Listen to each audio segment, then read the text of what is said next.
สบายดีมาได้กินข้าวน้ำกันมื้อนี้มีลวกผักแล้วก็ทอดซีนแล้วก็เจียวบองแล้วก็ข้าวเหนียวเจียวบองแซ่บคุยเจียวบองกันชอบ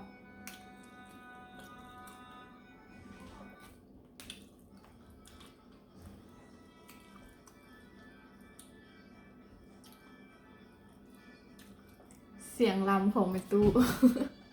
เรานอนฟังลำอยู่ฮัน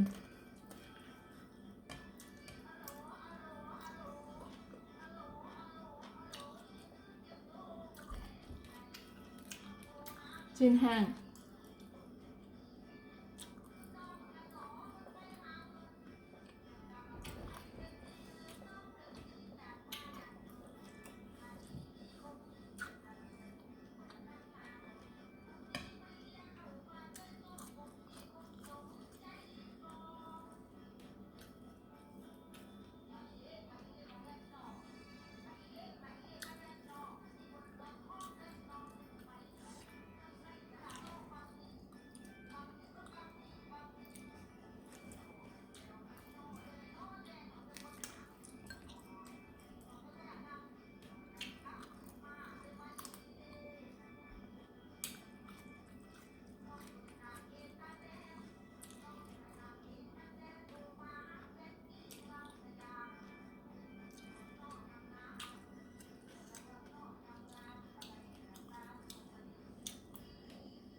มวนเนาะกินข้าวฟังลำไปเนาะ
วันนี้อากาศหนาว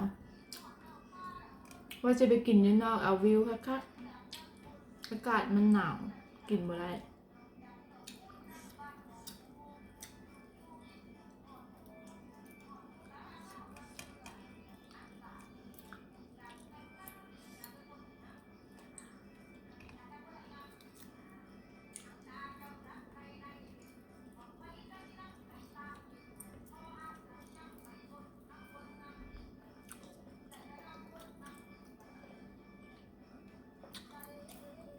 ข้าวก็จะมันเหนียวสมชื่อ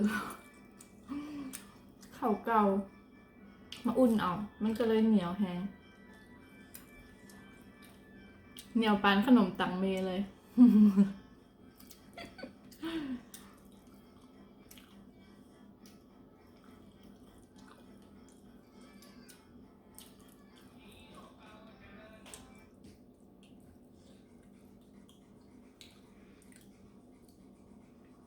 ซีนแห้งชอบออเดอร์น้ำเม็ดตุ้นหนมซีนแห้งแซ่บใครอยากได้ออเดอร์เด้อเป็นกระขายบ่แพงดอกถุงใหญ่ๆมีจะเท่าไหร่นึงบุจื้อเว้ยแพงวะ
ซ่บจนบ่ฮู้สิเว้าหยังก็พอก่อนจำนี้เนาะขอบใจสำหรับผู้ใดที่อุดหนุนเฮาเนาะออเดอร์นำเฮาเจียวบองงวด2ใกล้สิหมดแล้วเนาะยังอีกประมาณ 2-3 กระปุกก็หมดแล้ว ถ้าใครอยากได้เนาะกรุณาสั่งเด้อเพราะว่าคือสิดนซัวสิเฮ็ดอีกหั้นนะไปเลยเด้อบ๊ายบาย